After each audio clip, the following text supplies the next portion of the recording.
श्री स्वामी समर्थ। पौष महिना शुभ की अशुभ?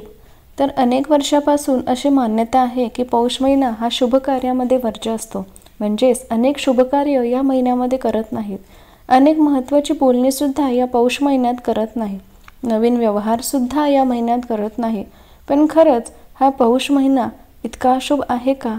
तर पौष महिना हा अशुभ आहे ही चुकीची कल्पना आहे।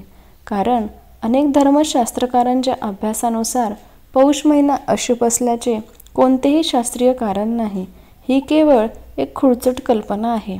यांचे उत्तम उदाहरण म्हणजेच श्री खंडोबाराया व श्री म्हाळसादेवी यांचा विवाह पौष महिन्यामध्ये शुक्ल त्रयोदशीला मृग नक्षत्रावर गोरज मुहूर्तावर पाली येथे दरवर्षी होत असतो।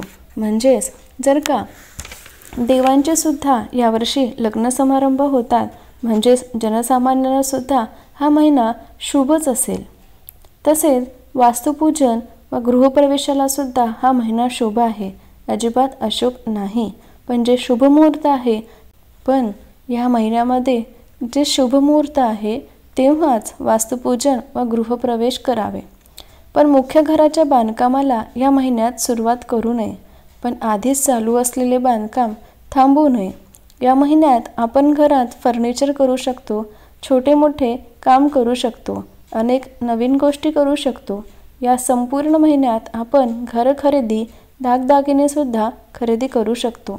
या महिन्यात पौष म्हणजे पुष्प नक्षत्र म्हणजे शनीचा वास असणारा महिना, म्हणून बरेच लोक या काळामध्ये शुभ कार्य करत नाहीत। असे अनेक काळापासून चालत आलेली प्रथा आहे। आपण कोणतीही प्रथा मोडत नाही आणि ती मोडू पण नये। पण या प्रथेला न घाबरता आपण पौष महिन्यात अनेक शुभ कार्य करू शकतो।